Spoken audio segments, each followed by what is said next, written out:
ಖಾತೆಯಲ್ಲಿ ಯಾವುದೇ ರೀತಿಯ ಬದಲಾವಣೆ ಇಲ್ಲ, ಎಲ್ಲವೂ ಕೂಡ ಸುಗಮವಾಗುತ್ತೆ, ಲೋಕಭವನದಿಂದ ಪಟ್ಟಿ ಶೀಘ್ರದಲ್ಲೇ ಬರುತ್ತೆ ಅನ್ನುವಂತ ಮಾತನ್ನ ಡಿಕೆ ಶಿವಕುಮಾರ್ ಅವರು ಹೇಳಿದ್ದಾರೆ. ಯಾವುದೇ ಕಾರಣಕ್ಕೂ ಯಾವುದೇ ರೀತಿಯ ಗೊಂದಲ ಇಲ್ಲ, ಬದಲಾವಣೆಯೂ ಇಲ್ಲ. ಖಾತೆಯಲ್ಲಿ ಯಾವುದೇ ರೀತಿಯ ಬದಲಾವಣೆ ಇಲ್ಲ, ಲೋಕಭವನದಿಂದ ಖಾತೆ ಪಟ್ಟಿ ಬರುತ್ತೆ, ಎಲ್ಲವೂ ಸುಗಮವಾಗಿ ಆಗತ್ತೆ ಅಂತ ಸಿಎಂ ಡಿಕೆ ಶಿವಕುಮಾರ್ ಅವರು ಹೇಳಿಕೆಯನ್ನು ನೀಡಿದ್ದಾರೆ. ಇನ್ನೊಂದು ಗಂಟೆಲೆಲ್ಲ ನಿಮ್ಗೆಲ್ಲ ರಾಜಭವನದಿಂದ ಬರ್ತದೆ, ಹೋಗಿ ಯಾವ ಬದಲಾವಣೆನೂ ಇಲ್ಲ. ಇನ್ನೊಂದು ಗಂಟೆಲೆಲ್ಲ ನಿಮ್ಗೆಲ್ಲ ರಾಜಭವನದಿಂದ ಬರ್ತದೆ, ಹೋಗಿ ಯಾವ ಬದಲಾವಣೆನೂ ಇಲ್ಲ. ಇನ್ನೊಂದು ಗಂಟೆಲೆಲ್ಲ ನಿಮ್ಗೆಲ್ಲ ರಾಜಭವನದಿಂದ ಬರ್ತದೆ, ಹೋಗಿ ಯಾವ ಬದಲಾವಣೆನೂ ಇಲ್ಲ.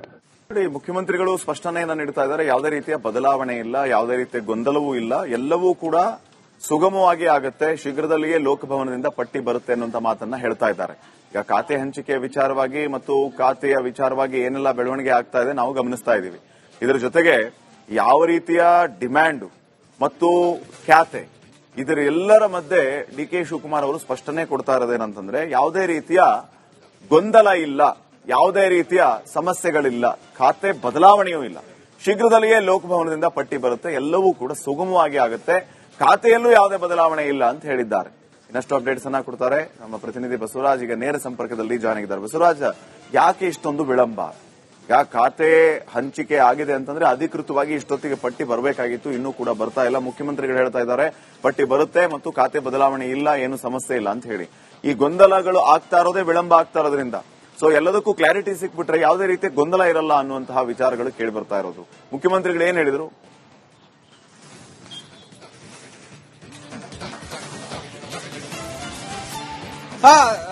ಶ್ರೀಪಾದ್, ಬಹಳ ಪ್ರಮುಖವಾಗಿ ಎಲ್ಲೋದ್ರಲ್ಲೂ ಕೂಡ ವಿಳಂಬ ಆಗ್ತಾ ಇರತಕ್ಕಂಥದ್ದು. ಮೊದಲು ಕ್ಯಾಬಿನೆಟ್ ವಿಸ್ತರಣೆಗೆ ವಿಳಂಬ ಆಯಿತು, 2 ತಿಂಗಳನ್ನು ತೆಗೆದುಕೊಂಡು ಕ್ಯಾಬಿನೆಟ್ ವಿಸ್ತರಣೆ ಮಾಡಿದ್ರು. ಇದು ಕೂಡ ಸಾಕಷ್ಟು ಆಕ್ರೋಶಕ್ಕೆ ಸಚಿವಾಕಾಂಕ್ಷಿಗಳಿಗೆ ಕಾರಣವಾಯಿತು ಮತ್ತು ಕಾಂಗ್ರೆಸ್ ಪಕ್ಷದ ಶಾಸಕರ ಒಂದು ಅಸಮಾಧಾನವನ್ನು ವ್ಯಕ್ತಪಡಿಸ್ತಾ ಇದ್ರು.